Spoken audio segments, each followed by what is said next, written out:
Okay, question number 3, part A, is what we're going to look at now.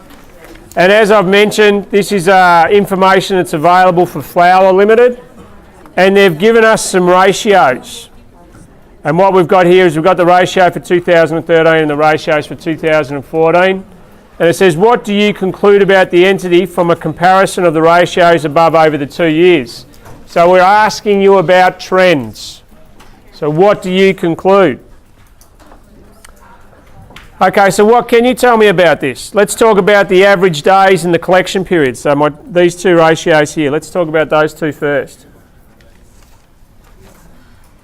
What can you tell me? We've gone from 2012 to 2013.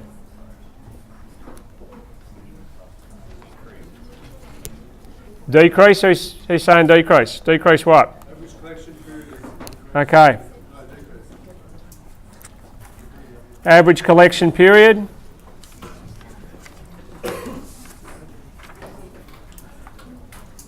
Decreased. Decreased by what? 2.8 days.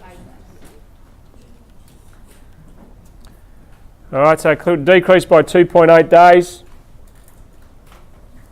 Okay, what else can we can conclude? My inventory stayed constant.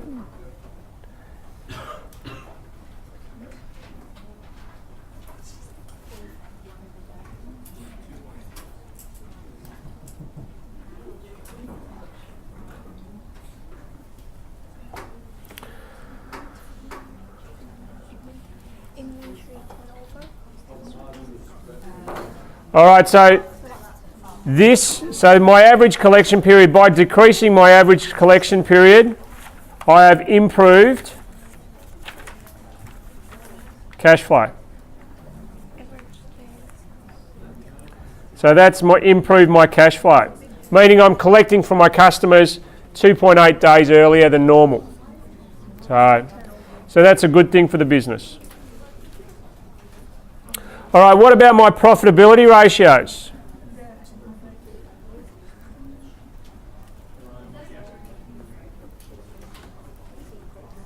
What can you tell me about my profitability ratios? Profit margins is grossly dropped. Is that what the correct words you used? All right, so my profit margin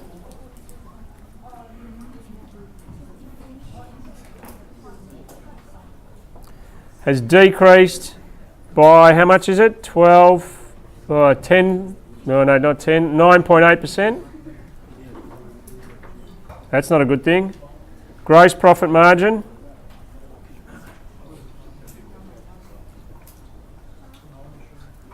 Gross profit margin has decreased by 4.2%.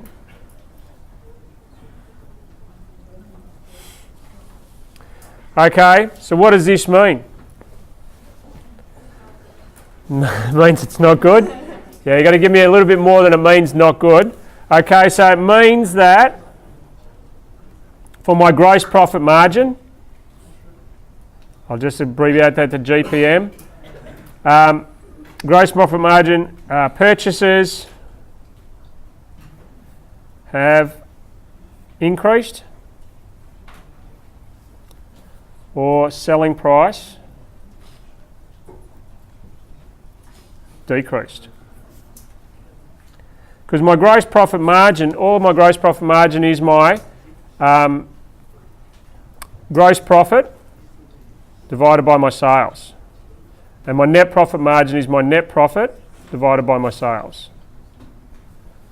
So my gross profit margin, the only thing that can change is my cost of sales or my sales. So that means that my gross profit margin has increased, or in my purchases, I should say, purchases have increased, or selling prices decreased.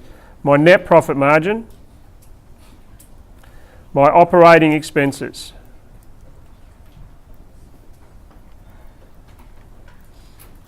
have increased. Now it doesn't ask you to tell any more. What is the real concern though is there's a huge decline in return to shareholders' equity. So that's my profitability, equity.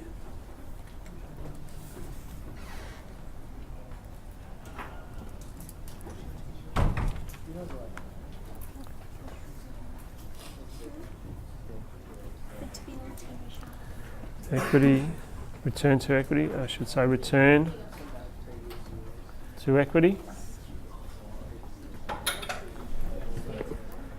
which is, how much is it? Big decrease, 32.2 down to 7.82. What's the change? That's 22.2, 24.32. 38. That's right. So it's decreased by 24.38.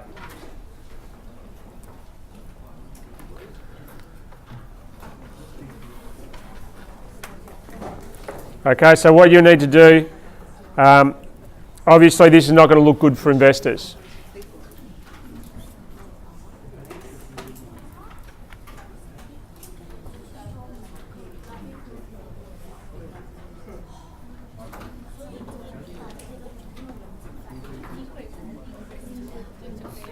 This does not look inviting for investors. I'd rather not use the words good or bad.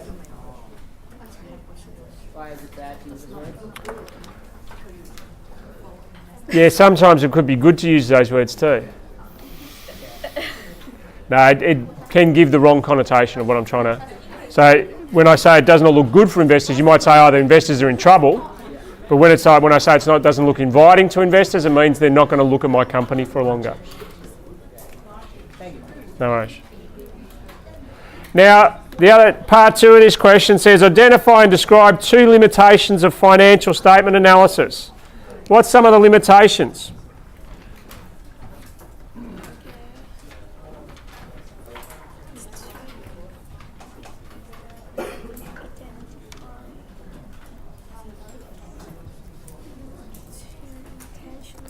What's my limitations? Use of estimates, yep.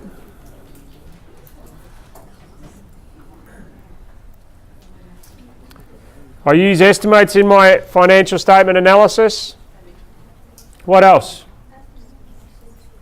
What are some of the other limitations of using financial statement analysis to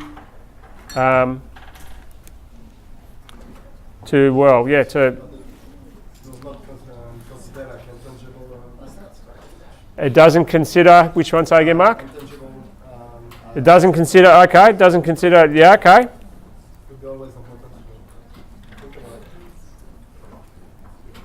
Things such as goodwill, for example. Consider, yeah. I'll put down unwritten goodwill. Yep.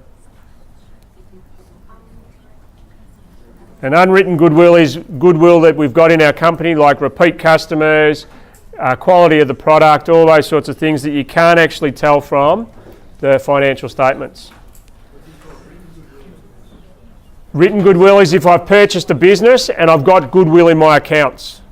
So there's a measure in there somewhere of written goodwill. So you'll see when you're doing your financial statements, there'll be an account called goodwill, and that means it's in the accounts there somewhere. All right, a couple others are, it's the cost method. So these, some of the,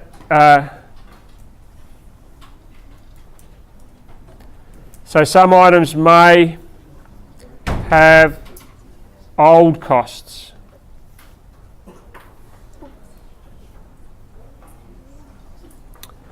We've got use of estimates.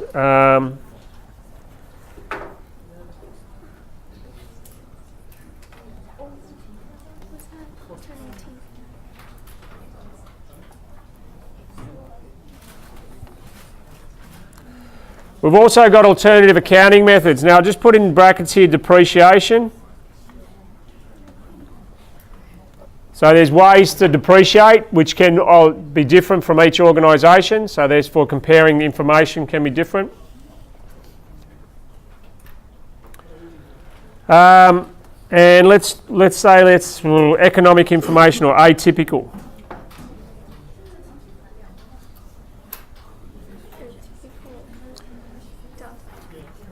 Yeah.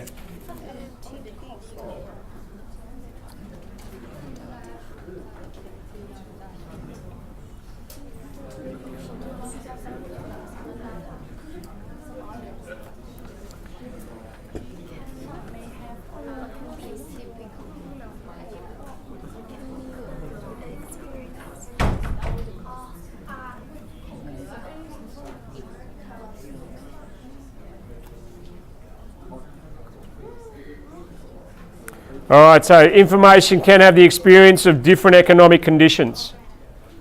So comparing information over years, we may have things that are outside our influence in our financial statements.